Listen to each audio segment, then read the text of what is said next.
Ainda aproveitando o Agosto Lilás, que marca a luta pelo combate à violência contra a mulher, eu recebo aqui no estúdio a advogada engajada na defesa dos direitos das mulheres e na promoção da igualdade de gênero, Jaqueline Cândido de Souza. A gente conversa sobre as diferentes faces da violência e os direitos que as vítimas têm. Jaqueline, muito obrigada por aceitar o nosso convite, para que a gente pudesse debater um pouco mais o que está por trás dessa violência que, na sua forma extrema, gera o feminicídio. E Mato Grosso está aí liderando mais uma vez as estatísticas. Mas eu queria que a gente começasse a falar de como se dá esse ciclo da violência, porque não é a relação começa hoje e amanhã o feminicídio já acontece, né? Ele tem uma escalada e essa escalada passa por um ciclo. E eu queria que você dissesse um pouco pra gente de como isso se manifesta no decorrer desse relacionamento. Oi, Michele, eu agradeço pelo convite, né? É muito importante eu participar, para também que eu possa contribuir de alguma forma para que a gente possa minimizar, né, e diminuir esse ciclo da violência contra as mulheres. E eu, ao longo da minha trajetória como advogada, criminalista e agora há uns 5 anos especialista em direito de mulheres, tenho acompanhado muito isso, sabe? E eu vejo, sim, que é muito sutil a forma como começa a violência contra a mulher. Ela começa com desmerecimento, às vezes sobre o peso, às vezes sobre a inteligência, e ele vai aumentando, sabe? Vai desmerecendo, vai fazendo comparações com outras mulheres, e assim, e a mulher vai naturalizando isso. Aí um dia tem uma palavra mais um pouquinho ofensiva, que não chega a ser um palavrão, vai desqualificando essa mulher, e de repente é um empurrão leve. Então começa lá minando a confiança numa violência psicológica. Sempre. Isolando a vítima, né? O que a gente percebe muito? Que uma mulher sem rede de apoio era uma presa fácil. Então a primeira coisa que um agressor faz é minar a confiança. E depois ele procura afastar essa vítima do convívio. A questão financeira também é muito importante, porque uma mulher que não tem condição de se manter financeiramente, ela se torna dependente financeira e emocional.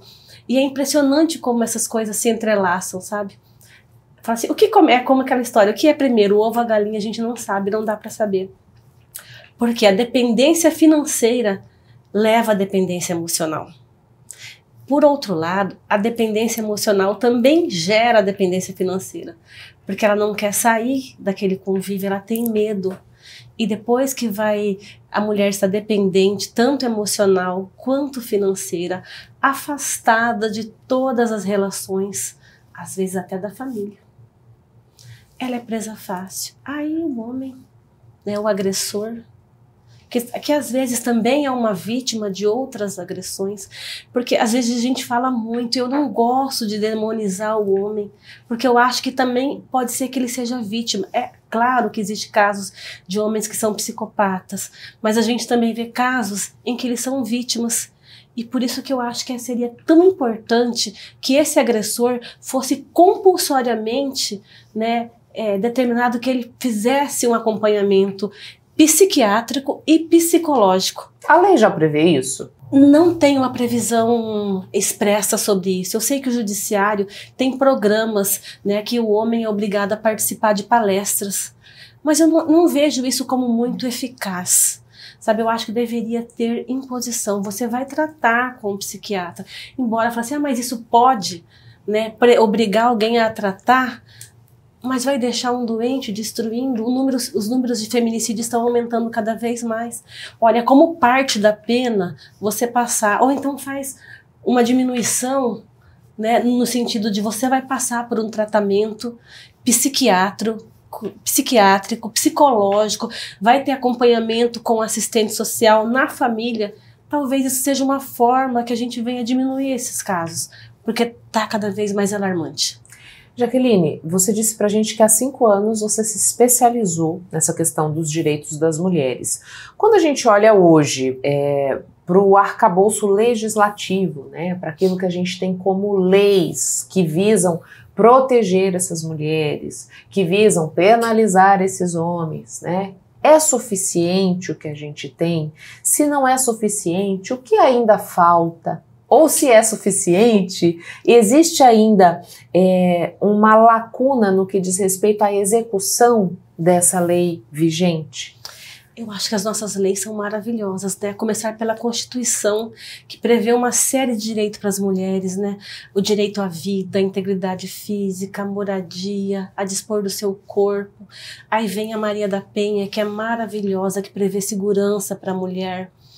Mas aí quando você fala, é efetiva, né? Ela prevê medidas protetivas, e hoje uma medida protetiva ela tem efeito imediato, se tiver urgência, ou no máximo 48 horas. Tem o Ministério Público que tem programas maravilhosos, a Defensoria também, muito apoio.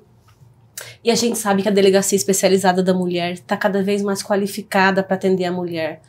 E a gente pergunta, e por que o aumento do feminicídio, né? Se as leis são excelentes.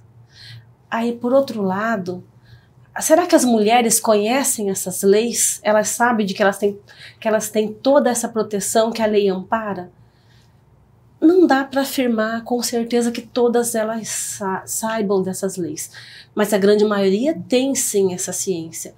Mas elas não se sentem protegidas.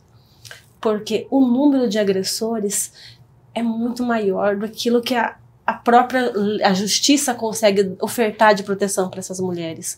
Que embora este homem esteja com medida protetiva, e se ele decidir invadir a casa da mulher, embora ela esteja com o botão do pânico, às vezes não dá tempo. E por outro lado, que talvez seja mais grave, tem a questão da dependência econômica, financeira, e tem a dependência emocional, né? Muitas vezes a mulher fala, e se eu denunciar este homem, quem vai sustentar o meu filho? Isso acontece, né? A gente não sabe da realidade exata de quem está lá na periferia e precisa alimentar um filho, ou 5 filhos. Então, como eu te disse, há 5 anos eu resolvi me especializar, e a gente ouve muito essas mulheres, né? E tem a questão da família, que também fala, olha, ele é um bom pai, e se você fizer isso, tenta, dá mais uma chance, ele vai mudar. Tem a questão da religião, que também fala, olha, o que Deus uniu, ninguém separa. Então é uma questão tão complexa, é cultural a mulher ser tratada como posse, como objeto de um homem, e quando ela tenta se mostrar independente, ela é tolhida. Ela fala assim, não pode, você tem que ir aqui, você é objeto, você nasceu para cuidar. Cuidar do seu filho, cuidar da sua família, porque se você não cuidar da sua família, é o que vai acontecer. Então, existem leis maravilhosas, e eu acredito que elas são perfeitas, mas não são suficientes, porque existem outras questões culturais. Nessa perspectiva, Jaqueline, a gente já entendeu que a legislação por si não vai conseguir mudar esse contexto. Primeiro, porque existe uma questão cultural. Segundo, porque a mulher ela não se sente ainda completamente segura de procurar o sistema, porque acredita que essa proteção pode não ser tão eficaz quanto se imagina, né? Ou então que ela vai passar fome se ela procurar, porque vai tirar o agressor, vai afastar o agressor de casa, e ela vai viver como? Com 5 filhos para sustentar. Vai tirar quem é o provedor da cena, né? Diante disso, como é que a gente trabalha a questão cultural, né? O que você considera como uma ferramenta eficaz para que a gente possa atuar na mudança de mentalidade das pessoas que estão envolvidas, né? Porque assim, você disse, a gente é criada para cuidar.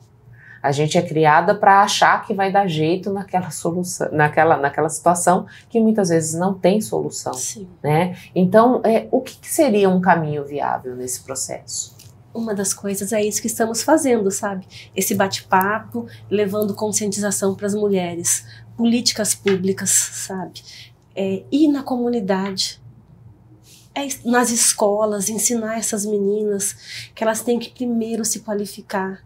Eu acho que às vezes a gente vai tocar numa ferida que é um pouco maior, mas o controle de natalidade, olha, será que uma adolescente, ela está preparada para ter filho? Ela vai fazer a reprodução daquele ciclo de violência que ela está acostumada a viver?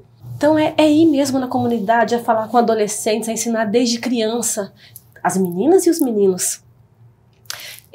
Programas mesmo governamentais, políticas públicas, como que nós vamos fazer? Treinar professores. Nós não podemos só ensinar história, geografia, matemática, a gente tem que ensinar também como tratar com empatia, como tratar com respeito semelhante, independente de gênero. Uhum.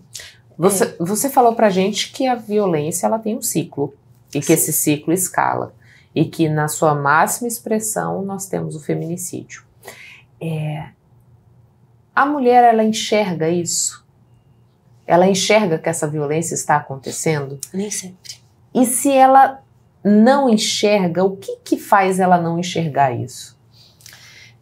Muitas vezes, assim, você conversa, eu mesma conversando com amigas, e você fala assim, você percebe que você está vivendo num ciclo de violência?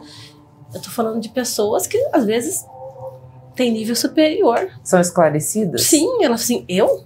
Não, é cuidado. Então, muitas vezes, elas acham que aquele excesso, aquele controle todo é cuidado, sabe? E a violência não acontece só na classe mais baixa, ela acontece em todos os níveis. Então, a gente vê que não é só a questão financeira. Uhum. É a mulher não se enxergar, sabe? Aquela questão do valor. E achar, normalizar que ciúme, que a apropriação financeira é cuidado. Porque muitas vezes é isso que o homem faz. Olha, você não sabe cuidar do seu dinheiro. E eu já ouvi isso de pessoas próximas a mim, em que porque essas relações tóxicas, essa relação de possessividade, de ciúme, ela não acontece só no âmbito de relacionamento, de relações afetivas. Elas acontecem no trabalho, entre amigos, sócios. E às vezes o homem fala, você não sabe cuidar do seu dinheiro, eu vou cuidar. E eu vou te dar uma mesada, porque você não tem capacidade de cuidar, de gerir o seu próprio patrimônio. A mulher que trabalhou, que tem capacidade para tudo, ela pega e faz a conta conjunta com o homem e ele vai gerir todo o patrimônio. E o que acontece? Quando no divórcio, a maioria das mulheres são lesadas, sabe? Tem violência patrimonial gravíssima. E isso se a gente pensa que não acontece, acontece todos os dias, em todas as classes sociais, principalmente nas classes sociais mais altas, onde a mulher vítima de violência, ela tem vergonha de falar que ela está sofrendo violência, quando ela enxerga. Uhum. Mas aqui ainda existe aquela máxima, Jaqueline, de que eu percebo que algo não vai bem, mas eu acredito que há uma capacidade de mudança naquele comportamento. Isso acontece muito, né? A mulher, como eu disse, ela foi ensinada a ser a salvadora, né? Então ela sempre vai se sacrificar em prol da família. Ela se sacrifica pelo filho, ela deixa de trabalhar e muitas vezes ela não pode ganhar mais que o homem, né? Porque se ela ganha mais que o homem, ela está tirando a autoridade do pater familias, daquele que tem que ser o provedor. E isso é inadmissível. Então, quantas mulheres elas têm que se mostrar menos inteligente? Às vezes ela tem muita capacidade, mas ela vai se colocar como subordinada àquele homem. Eu vejo muito disso. As mulheres que fazem tudo, entregam tudo pronto para que algum homem vá assuma brilhar. Autoria, né? Eu vejo muito isso nas relações de trabalho. Eu vejo isso constantemente. E por que a gente aceita, né? Porque nós mulheres nos submetemos a isso. Porque é cultura, porque nós somos ensinadas. Então que a gente possa trazer luz e trazer esses comentários para que as novas gerações não passem por aquilo que a gente passou. Porque hoje eu considero que é muito melhor daquilo que minha avó viveu. Uhum. Do que minha bisavó viveu. Eu tenho voz. Eu posso falar. Porque antes nem isso poderia, né? Exatamente. Quando a gente olha as estatísticas, a gente teve o Anuário da Justiça recentemente divulgado, E o Ministério Público bate muito em cima disso também, dizendo, olha, dos casos que nós tivemos em 2024, foram 47, apenas 2 mulheres tinham medida protetiva. Né?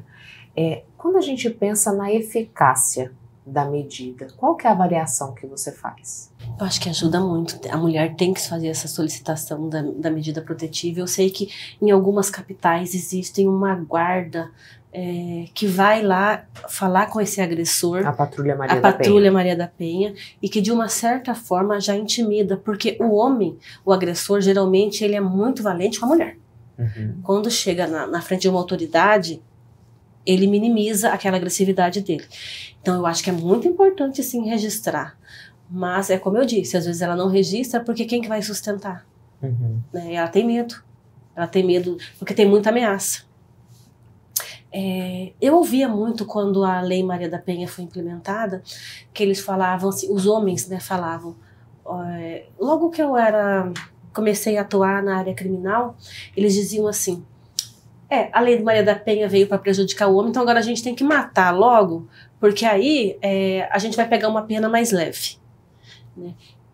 Isso era cultural, sabe? Os homens ouviam isso e disseminaram isso, que deveriam, se eles matassem, a pena deles seria minimizada. Antes matar do que bater. Antes matar do que bater.